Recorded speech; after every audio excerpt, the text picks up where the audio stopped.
Imagine taking a bath only twice a year. Imagine sharing that bathwater with your entire family. Now imagine that same water being used to wash your dishes, your clothes, and sometimes even to make your coffee. Welcome to the Wild West, where hygiene wasn't just an afterthought, it was practically non-existent. What you're about to hear will make you grateful for modern plumbing, soap, and the simple act of washing your hands. Because the reality of daily life in the 1800s American frontier was so disgusting, so utterly revolting, that it's a miracle anyone survived to tell the tale. I'm about to reveal 7 hygiene practices from the Wild West that are so disturbing you'll never look at a Western movie the same way again. And trust me, number 3 involves something you probably touched today, which makes it even more terrifying. Let's dive into the filth, the Wild West. When we think about it, we picture rugged cowboys, dramatic shootouts at high noon, and the untamed frontier spirit. But there's one thing Hollywood never shows you: the smell. The overwhelming, nauseating, absolutely horrific smell that would have made your eyes water from 100 yards away. Between the 1860s and 1890s, the American frontier was a place where survival trumped everything else, including basic hygiene. Water was scarce, soap was expensive, and frankly, most people just didn't care. The result? A level of filth that would make a medieval peasant seem clean by comparison. But here's the thing that'll really blow your mind. Many of these practices weren't just accepted, they were considered completely normal. So buckle up, because we're about to journey back to a time when being clean was actually considered suspicious. Number 7. The communal bathwater ritual. Let's start with something that'll make you appreciate your morning shower: the family bath. In the Wild West, water was liquid gold. Every drop had to be hauled from a well, a river, or caught when it rained. Heating that water, that required chopping wood and tending a fire for hours. So here's what families did. They would heat up one large tub of water, maybe once a week if they were really dedicated to cleanliness, or more likely once a month. Then came the bathing order, which followed a strict hierarchy. Father went first. He got the cleanest, warmest water. Then came the mother. After her,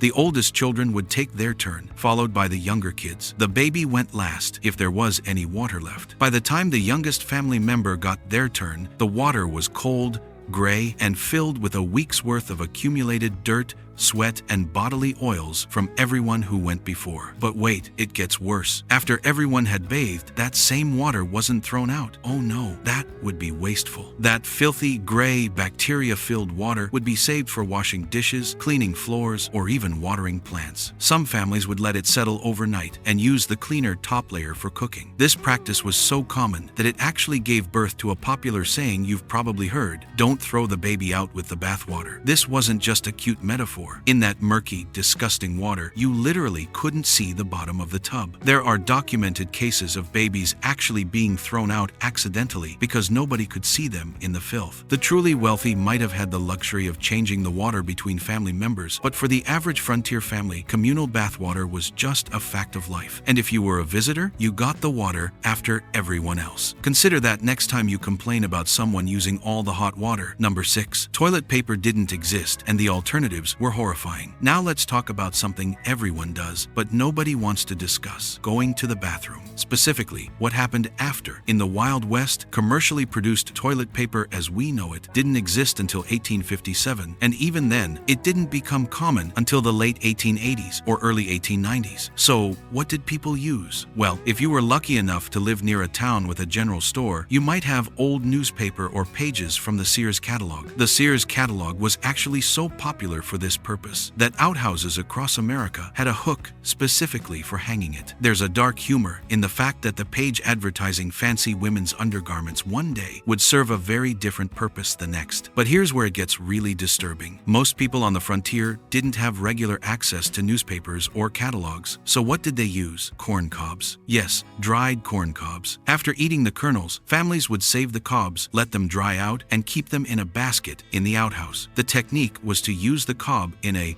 let's call it a circular motion. Experienced users claimed you needed 3 cobs: one rough one to do the initial work, a second smoother one to finish, and a third to polish. And no, I'm not making this up. This was documented in multiple pioneer journals and oral histories. But it gets even worse for those who didn't have corn. Smooth stones, leaves, moss, and even snow in winter were all common substitutes. Imagine the hygiene implications. These items weren't exactly sterile, and they certainly weren't effective. Imagine having poison ivy or oak mixed in with your leaves. It happened more often than you'd think. The outhouse itself was another horror show. These wooden structures sat over a hole in the ground that would just accumulate waste until it needed to be moved. In summer, the smell was overwhelming. The flies were relentless. And at night, you'd venture out there with just a lantern, hoping not to encounter a snake, spider, or worse, that had made the outhouse its home. There was no washing of hands afterward because there was rarely running water. Maybe a bucket if you were lucky. But that water would be used by dozens of people and never changed. Every trip to the outhouse was a festival of bacterial transmission. Number 5. Dentistry was a nightmare, so people just stopped caring. Smile for a moment. Feel your teeth. Clean, hopefully cavity-free,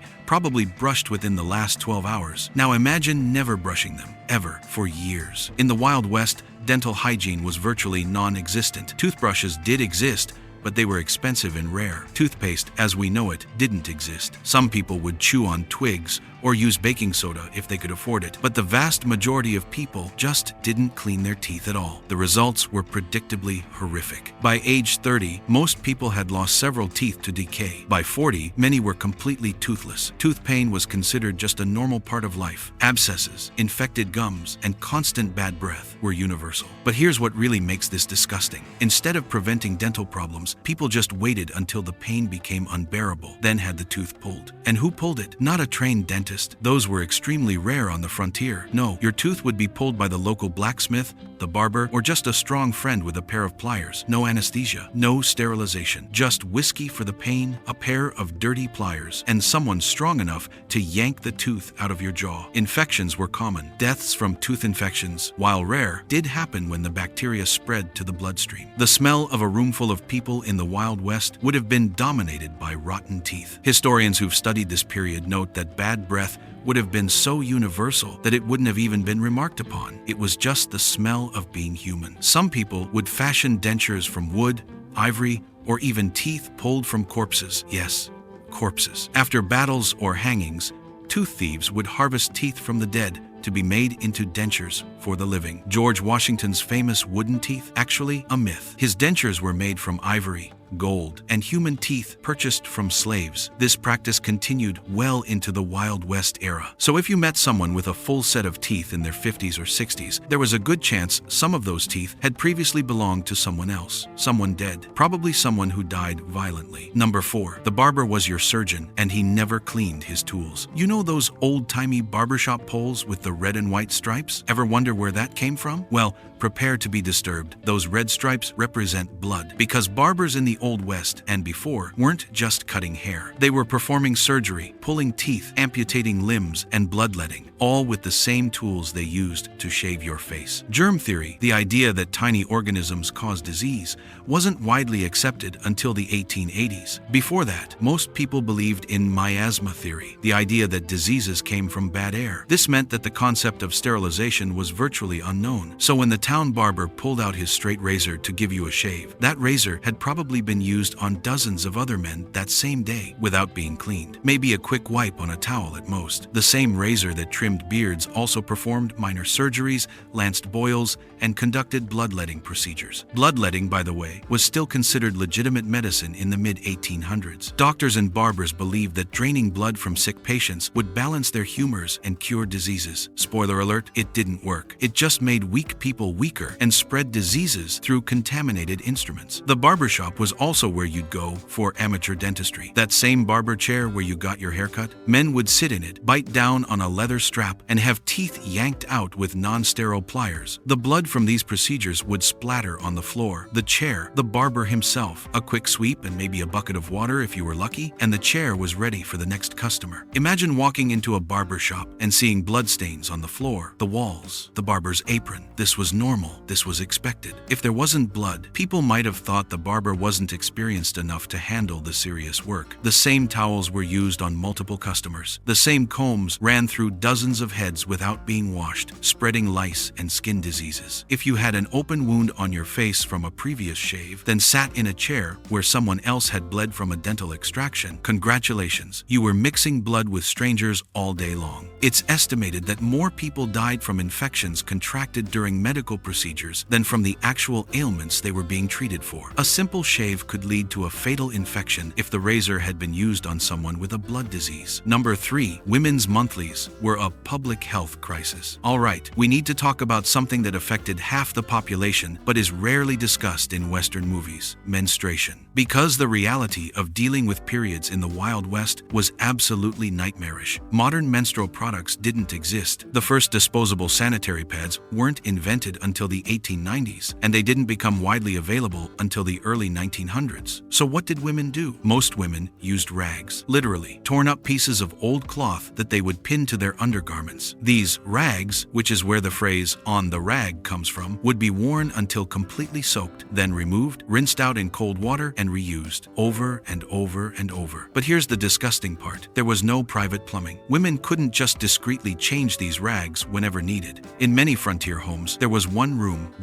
the entire family ate, slept, and lived in that single space. Privacy was a luxury that simply didn't exist. Washing the rags was another nightmare. Remember how precious water was? Women couldn't exactly use clean water to rinse out menstrual blood. They would use the same bucket of water multiple times, or they'd rinse them in streams and rivers, contaminating the water supply, or they'd just let them dry out and reuse them with minimal cleaning. The smell would have been overpowering. Blood doesn't just disappear when it dries. It develops a distinctive metallic odor. In summer heat, trapped in layers of heavy wool skirts with minimal air circulation, the smell would have been inescapable. Toxic shock syndrome, which we now know can be caused by bacteria in menstrual products, probably killed women regularly, but it wasn't identified as a distinct condition yet. Women would just suddenly fall ill and die, and doctors would blame it on women's hysteria or weakness of the feminine constitution. There was also tremendous social stigma. Women were considered unclean during menstruation and were often excluded from social gatherings, cooking, or even touching certain items. Some religious communities wouldn't allow menstruating women to attend church. All of this while dealing with painful cramps, no pain medication beyond maybe some whiskey, and the constant fear of visible bleeding. In the winter, women had the added challenge of dealing with frozen rags hanging outside to dry. In summer, flies would swarm around the drying cloths, and all of this while pretending everything was fine because polite society didn't allow discussion of such matters. The truly horrific part? This wasn't just a Wild West problem. Women dealt with these conditions throughout most of human history. The Wild West was just particularly brutal because of the harsh living conditions, the scarcity of water, and the complete lack of privacy. Number 2. Disease spread like wildfire because nobody washed their hands. Here's a question. When was the last time you washed your hands today? Probably pretty recently, right? Before eating, after using the bathroom, maybe just because they felt dirty. It's automatic now. We don't even think about it. In the Wild West, almost nobody washed their hands, ever. The connection between hand washing and disease prevention wasn't proven until the 1860s by Ignaz Semmelweis, and his ideas weren't widely accepted until the 1880s. Even then, it took decades to reach the frontier. Think about what this means. Doctors would perform surgery on one patient, their hands covered in blood and fluids, then move directly to the next patient without washing. They might wipe their hands on their apron, but that apron hadn't been washed in weeks or months. People would use the outhouse, get fecal matter on their hands, then prepare food, handle raw meat from an animal they'd just butchered, then shake hands with neighbors, touch someone with a contagious disease, then touch every surface in their home. The mortality rate for seemingly minor injuries was staggering. A small cut could lead to fatal sepsis. Childbirth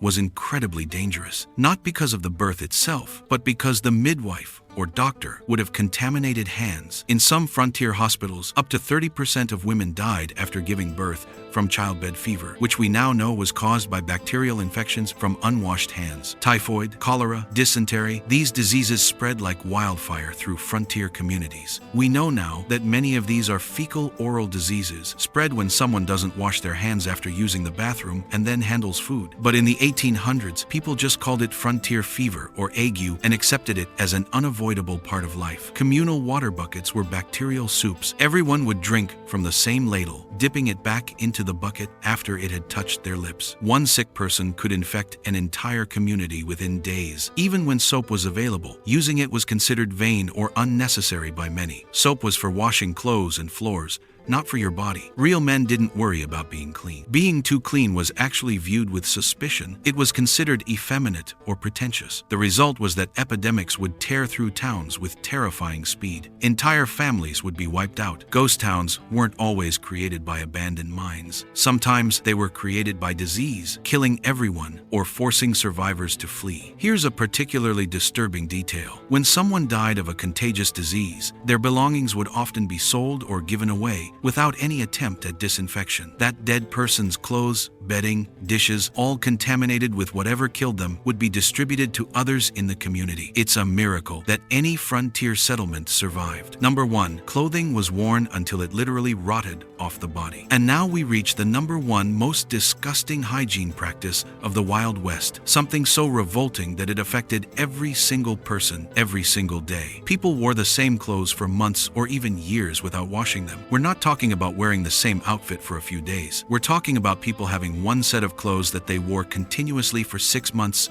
a year, sometimes longer. These clothes were never washed. Never. They would literally be worn until they fell apart. Why? Because washing clothes was an absolutely brutal all-day affair. First, you had to haul water, heated over a fire, then scrub the clothes by hand with harsh lye soap on a washboard. This would take an entire day for a family's clothes, and it would leave your hands raw and bleeding from the lye. So most people just didn't do it. They wore the same underwear, the same shirts, the same pants, day after day after day. The fabric would become stiff with accumulated sweat, dirt, and body oils. The smell would be indescribable. Men working in mines, ranches, or farms would come home covered in filth. They wouldn't change clothes. They'd just go to bed in the same outfit, sleep in it, wake up, and do it again. That same shirt would absorb months of sweat, dirt, blood from cuts and injuries, and whatever else they encountered. Women's clothing was even worse in some ways. The heavy wool or cotton dresses they wore had multiple layers: chemise, petticoat, underskirt, overskirt, corset. Each layer would trap sweat and odor. These dresses were almost never washed because they would take days to dry and might shrink or fall apart. A woman might have 2 dresses, one for best and one for every day, and that everyday dress would be worn until it was more stained than original fabric. The worst part? Undergarments. Most people owned one set.